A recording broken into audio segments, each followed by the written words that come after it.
Hi everyone, it's Zoe here from Living with a Sleeve, back at you with another live Facebook session.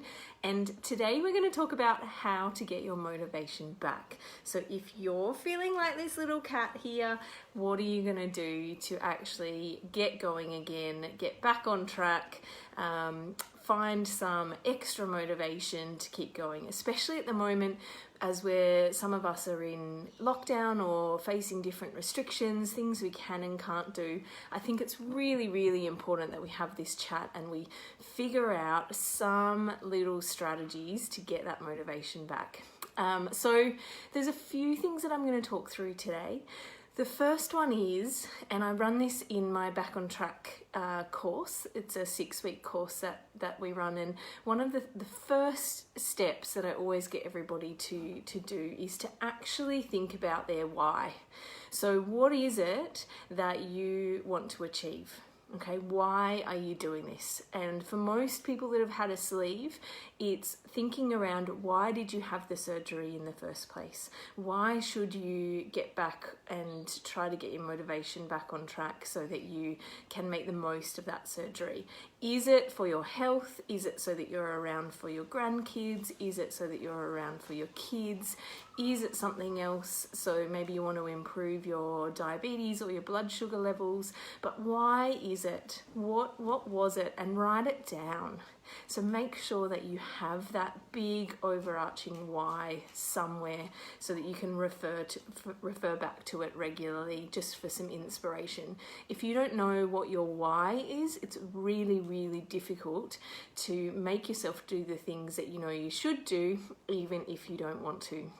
If you know that why, it's much easier to get up off the couch, take yourself out for a walk, plan your meals for the week, whatever it might be, okay?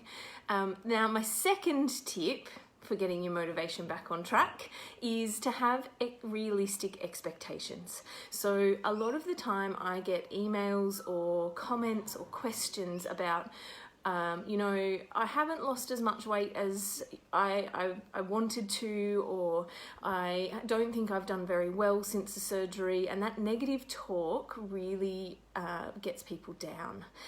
Instead, what I always ask is, what were the expectations that you have? And we have a discussion around what that weight loss goal should ideally be, what the research sort of says, and we just check that those expectations are realistic.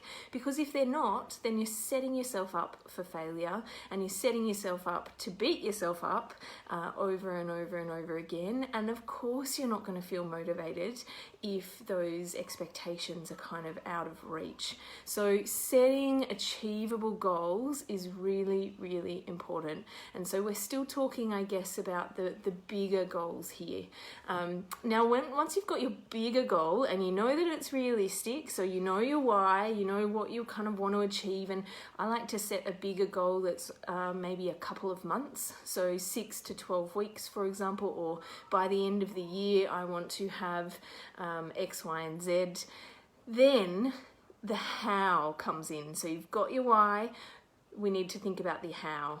And those process goals, then that second step down is really, really important, because if you just say, I want to lose 30 kilos, but you don't actually put in place how you're going to do that, and you don't break that down into those little steps, it's really difficult to actually get to that big goal. So what I recommend is here we go back to those good old SMART goals. So specific, measurable, achievable, realistic, and time-based. So for example, at least 3 times a week I'm going to go for a half an hour walk, or at least 3 times a week I'm going to get up before my kids and do a little bit of Pilates at home, or at least 5 times a week I'm going to make sure that I eat breakfast. Very specific, very achievable, and something that you can essentially tick off every time that you do it. And what I tend to do with people here is I get them to fill out my habits checklist, and these are all the habits that make for successful kind of long-term weight loss after a sleeve. And what we look at is the things that they're doing really well all the time consistently, and we look at things that could have a little bit of improvement, and then habits that maybe need some work. And we often start with the habits that need a bit of work, and even if we can push that towards the I'm doing it okay sort of column, or doing it reasonably well, then that's a win. So that brings me to my next one, is actually choose things that fit your life. Sometimes we have these goals that we're gonna change everything, and we're gonna all of a sudden start eating completely differently, and we're gonna exercise an hour a day, every day, twice a day, whatever it is, and it's just not gonna fit. If you work full time, you have kids that you're looking after, or family at home, you're juggling all sorts of roles, you can't be expected to manage certain things that other people can manage. And so give yourself a break. Choose realistic process goals, okay? So those little goals that you're working on every day or every week, make sure that they actually fit in with your lifestyle. So what is it that you're actually going to be able to achieve? All right, little steps over and over and over again, so just consistently, is always going to beat a complete overhaul that you just can't maintain. My next tip for you is to actually keep track. So as you do those goals every day or every week, keep track of it. So then you can look back and you can tick them off, and you can say, yep, I've been really consistent with that little goal this week. I ate breakfast every day this week. I drank 1.5 liters of water on 5 days this week. I did 10,000 steps a day, or I did 5,000 steps. Whatever your goals are, make sure that you're recording it so that you can pat yourself on the back at the end of the week or the end of the month and give yourself some positive reinforcement. And this is my next one. Actually celebrate it, reward yourself.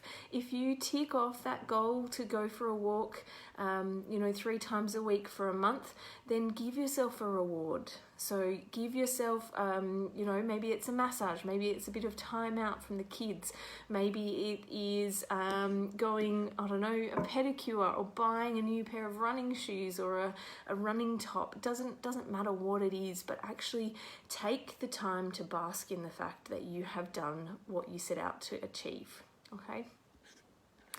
My next little tip for finding your motivation, and the next couple actually kind of relate to this, is find support. So if you are struggling to get motivation back, find somebody to help you. So whether this is a professional in your team, like your dietitian or your psychologist, or just a family member or a friend, or somebody that you find on a sleeve gastrectomy Facebook group, find somebody that you can talk to, that can cheer you on from the sidelines, that can join in those little goals with you, that can go out for that walk with you, or at least virtually join you in that walk at the moment. And if you can do that, then you're going to be much more likely to get up and to go and to stick to it. I train for triathlon, and as part of that training, I joined a triathlon training group, and there is nothing that forces you to get out of bed at 5 a.m. than having said that you will go and meet and you've signed in for that session. So definitely worthwhile finding that support. And the other thing is then to make a commitment. So find something that's going to keep you accountable. So whether that's a commitment to a buddy or a friend or a family member, or I saw a lovely client yesterday and she has signed up for an epic challenge where over 12 months, a group of 10 people are walking virtually around the world. So that is insane, but so good. So they're essentially trying to walk 10 to 13 kilometers a day, and as part of the team they rack up all of the kilometers to circumnavigate the world. And finding a commitment like that, where you've got a team, or you've paid for something, like maybe it's a gym membership or a Pilates challenge, for example, something to make you stick to it, something to make you accountable, is going to help you in the long run. Also, plan for challenges and setbacks. So there might be some weeks where you just can't do it, and don't beat yourself up about it. Get back on the wagon the next week and keep moving. And if you know that there might be something that will set you off track, or maybe kind of mean that you can't make that goal work for that week, like maybe, for example, the kids are sick, or they're at home for school holidays, or you're away if you're lucky enough to be able to leave your house at the moment, then plan for those challenges and setbacks and have a troubleshooting sort of option. So if this happens, then I will do X. So if I forget my lunch when I go to work, then I will buy this healthier option from the shop next door. If I don't sleep very well, then rather than getting up first thing in the morning to exercise, I will make sure that I set some time aside to go out at lunchtime. Whatever it is for you, make sure that you have some troubleshooting options so that you know that you can kind of get around those times. And don't aim for perfection either. This is my last one. Don't aim for perfection. Perfection doesn't exist. Forgive yourself if you can't get something done one week, or perhaps it just doesn't work for you that day. Go easy on yourself. Give yourself a pat on the back. Keep looking back at the things you have achieved so far. Think positively about it, and just plan to get back on the horse the next day or the next week, so that you're not kind of, as soon as something sets you back, you're not off the wagon entirely and feeling miserable or wallowing and just going, oh, well, it's not worth it anymore. Don't aim for that perfection in the first place. Let's be realistic about things.